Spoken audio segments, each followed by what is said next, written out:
Part 1.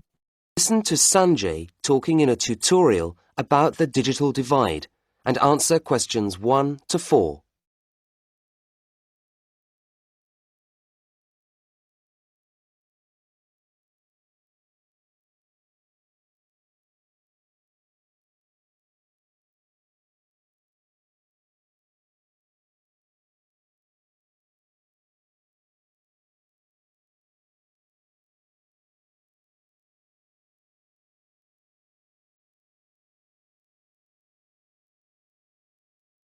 So, Sanjay, I asked you to find out about how the villagers of Virampattinam are managing to bridge the digital divide.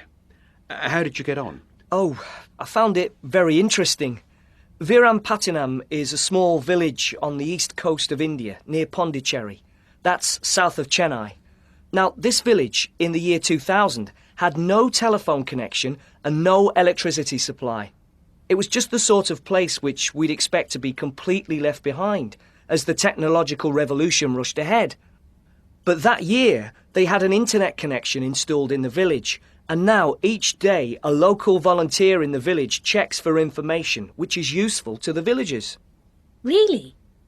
But how is that possible if there was no telephone or electricity? Well, quite simple, really. They installed a solar panel to provide the power, and instead of an old-fashioned telephone line, the internet connection was provided by a wireless transmission system, all very high-tech. And then what does the volunteer do with the information? Print it out in a newspaper? No, that would be far too slow and expensive. He just picks up a microphone and broadcasts the information to the whole village using a public address system. You know, simple ideas are often the best, and villagers can hear what they want to know while they're having tea in the local cafe or doing their shopping. They don't even have to go to a meeting. Before you hear the rest of the tutorial, you have some time to look at questions 5 to 10.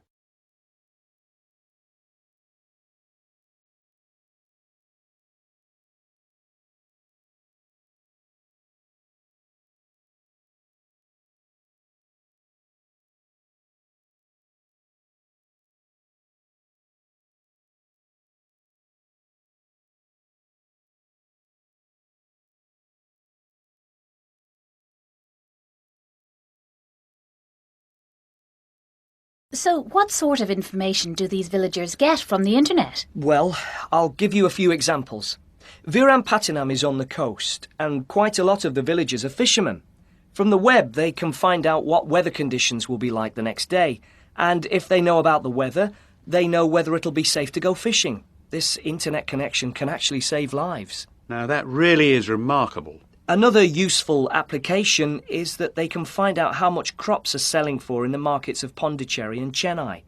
You see, a lot of the villagers earn a living from farming, so you can imagine how useful that is. Also, by looking on the internet, people can find out about jobs which are on offer, and then go and do them. This in turn brings more money into the area. But wasn't the system very expensive to install? How did they manage it?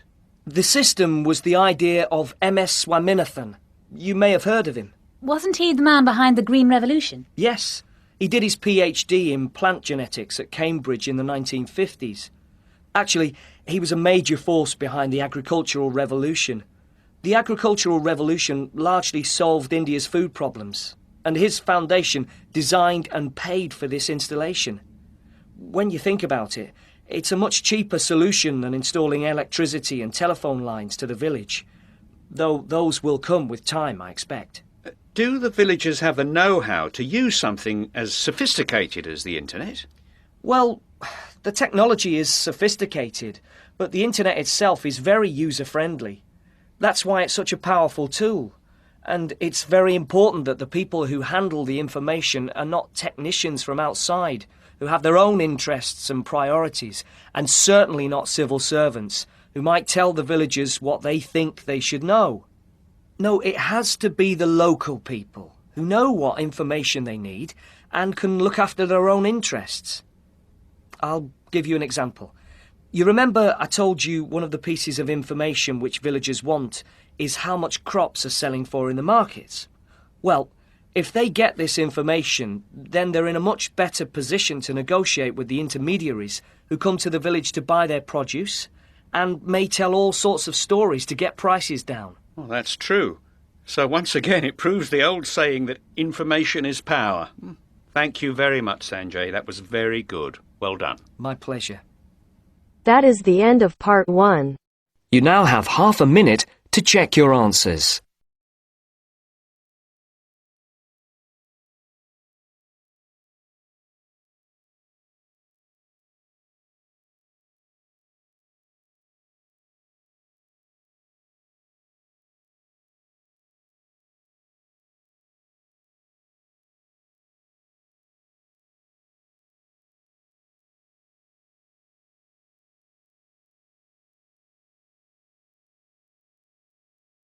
Now turns to part 2.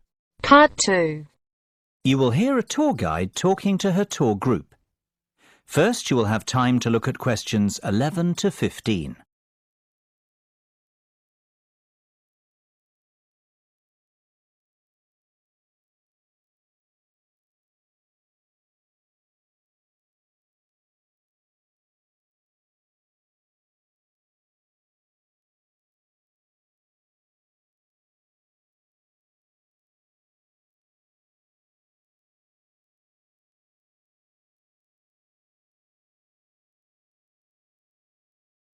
Well, we certainly have a busy day ahead of us, so let's get started, shall we?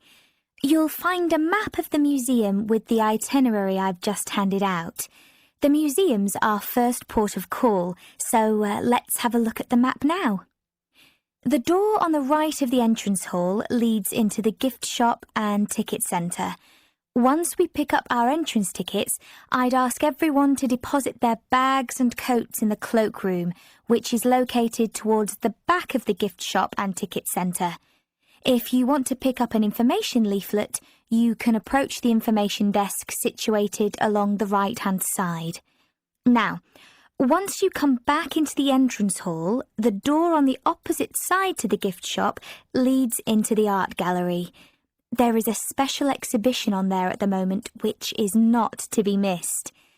If you continue on up the entrance hallway, that leads into the main exhibition centre. At the back left-hand side, there are some toilets.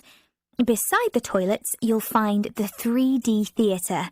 I strongly recommend that you make time for the 30-minute presentation in the theatre. It is well worth a viewing. Running along the right-hand side of the main exhibition centre is the Modern Art Studio. Here, not only can you view some of the most famous works of the 20th century, but you can also sit in on a workshop run by a local artist. So, that's the Art Museum. Before you hear the rest of the discussion, you have some time to look at questions 16 to 20.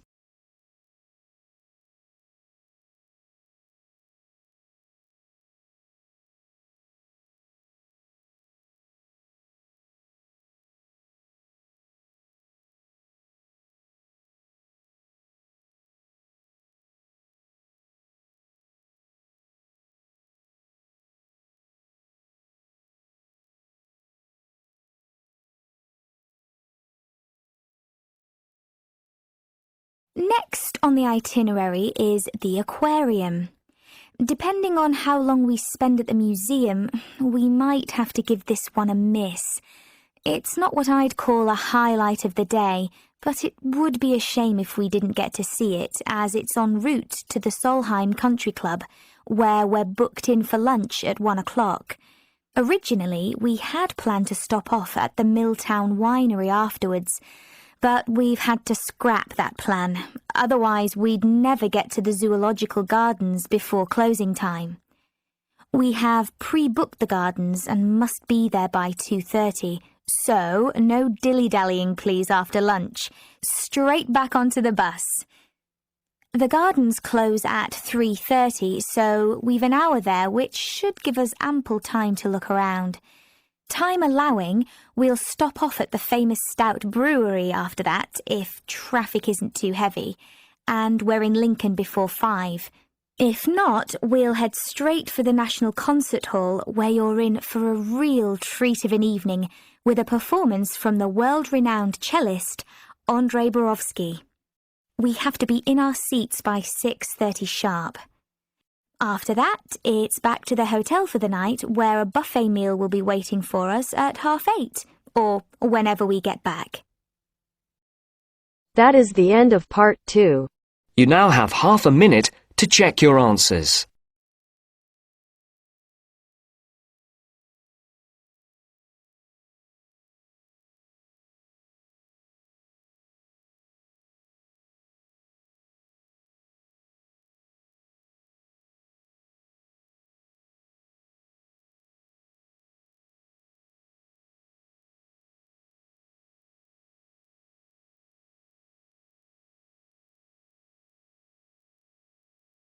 Now turns to part 3. Part 3. You will hear two students called Jimmy and Kathy talking to their tutor about the current research paper. First, you have some time to look at questions 21 to 25.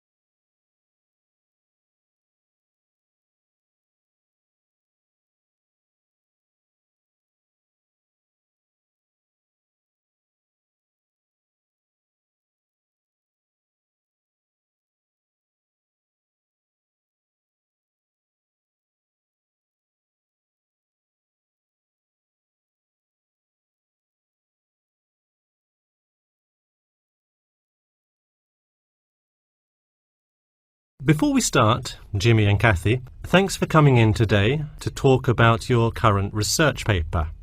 Well, I will also give you some suggestions for your future presentation later. That's great. OK, I've read the introductory chapter, and so far I like where you're going with your research, you two. Thanks. What did you think of the procedure section?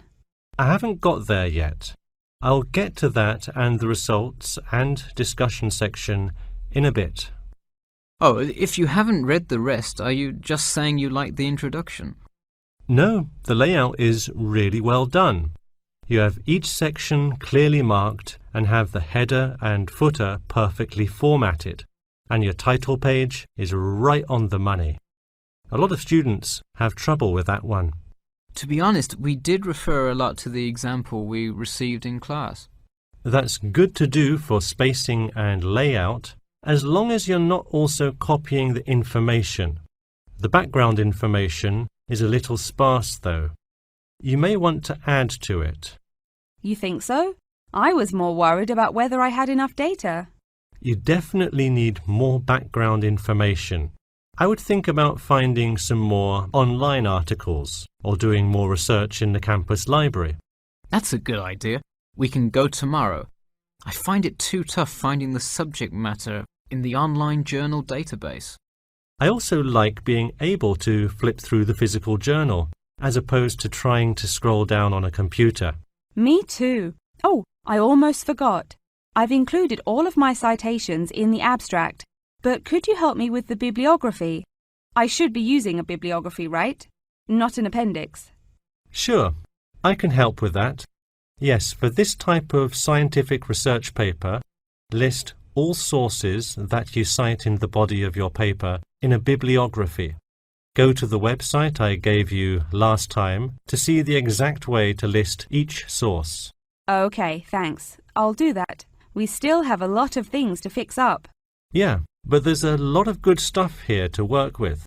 So enough about the paper. How is the presentation going? Well, it's all right.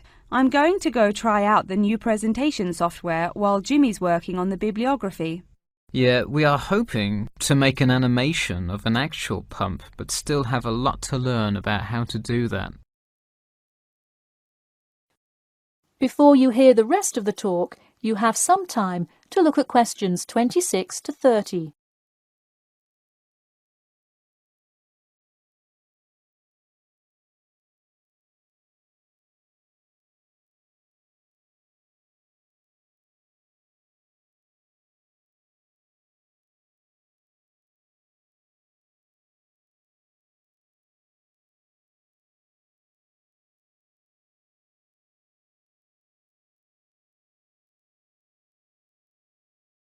Who would have thought before we started this project that we would be able to recreate the motion of a pump?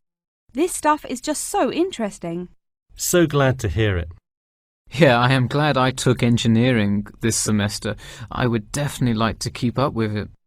You know, there's an organisation called the Machine Engineer Society. You should look into joining it.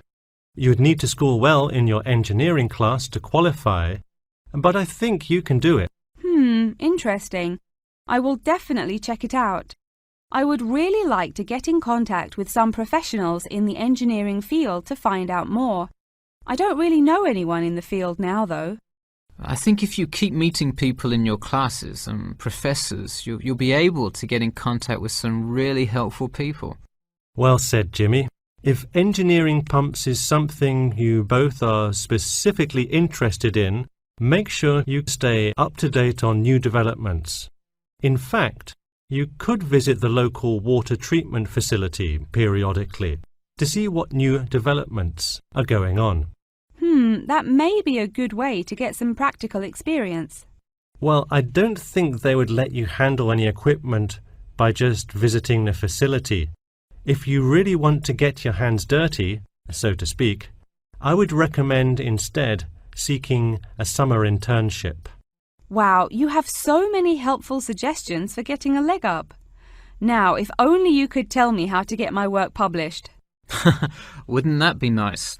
Well, honestly, all you really need to do is, once you have a dissertation, present it. Present it often and to many audiences, and once you get feedback, adjust it. You'll get published one day. Wow, this meeting has been truly inspiring.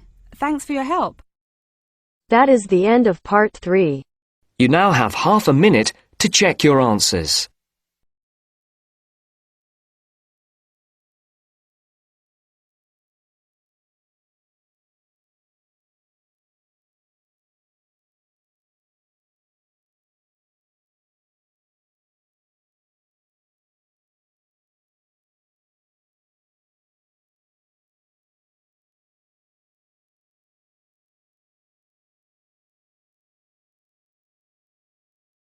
Now turns to part 4. Part 4. You will hear part of a talk on cat breeds. First, you have some time to look at questions 31 to 40.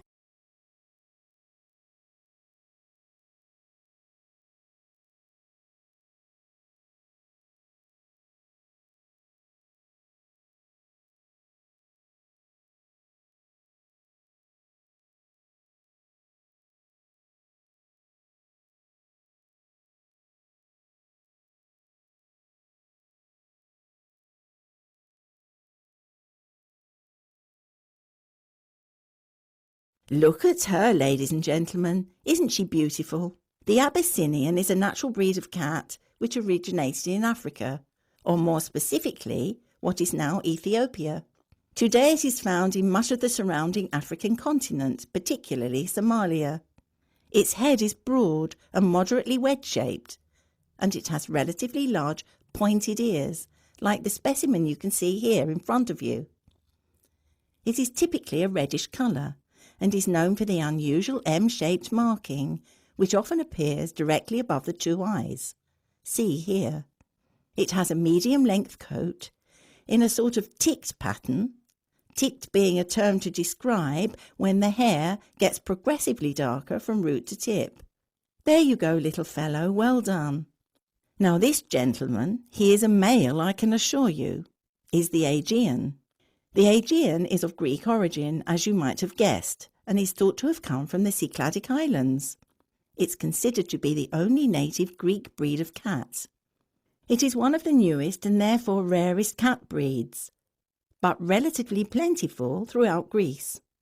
It is much liked for its intelligence and friendliness, and because it excels in pest control. It has a semi-long-haired coat with rich tail. The coat is typically bi- or tri-coloured, with white always present, and the other colours ranging from black to red, blue, cream, etc. These colours are just as likely to present themselves as stripes. This little guy, as you can see, has beautiful reddish-blue stripes running through a pale coat. The head is medium-sized and quite round. The ears have a wide base, rounded tips, and are covered by hairs. Now the Australian. Australians are still mainly confined to distribution in their homeland. Obviously Australia, though a number of catteries in the UK have started to breed them too. Look at those expressive eyes. The cat is a fine example of the breed, medium-sized and short-haired. Notice also the large round head. This breed is much loved for its tolerance of children, and because it is very rarely inclined to scratch. Its coat is typically spotted, or, as in the case of this little fellow, classic tabby style. Last but not least, we have the bobtail, another relatively new breed, like the Aegean and Australian. The bobtail first appeared in the 1960s in the United States, the only country in which it has a significant distribution, and is most notable for its stubby, bobbed tail, which is only something like 1/3 to 1/2 the length of a normal cat's tail. It is a very sturdy breed, with rather shaggy and dense fur. Bobtails can have any colour fur, and often have the appearance of a tabby. Unlike the other breeds we have discussed, the bobtail is not natural. It is said to be a result of the crossbreeding of a domestic tabby cat and a bobcat. Such is the careful breeding the cat has undergone that it comes in all colours. And there are also both long and short-haired versions. If I had to recommend one of these breeds to you today, I would have to vouch for the Australian. After all, as all of us here are parents, we must surely agree that our children are our first consideration when it comes to purchasing a pet. What effect the animal will have on them, how will it react, etc. These are questions we all ask ourselves, and they are even more important when the child is very young. The Australian is simply unrivalled in the temperament department and is extremely unlikely to lose its composure and take a swipe at your child. That said, it is still a very rare breed in these parts, and as with all things in the world, rare equates to very expensive. So it may be beyond the price range some of you are prepared to pay. Surprisingly perhaps, though the bobtail is part lynx or bobcat, as they say in the States, it doesn't appear to have inherited any of the wildcat's aggressiveness, and therefore it makes an excellent second best as a pet you can allow to be around children. It is also considerably less expensive. The other two breeds we have talked about both make excellent house pets. However, hand on heart, I could not endorse either as a pet to have around young children. In my view, the child's safety is not something to gamble with. So, if you can afford the extra few quid to lay out for a bobtail, or better still, an Australian, do so. You won't regret it. That is the end of part 4. You now have half a minute to check your answers.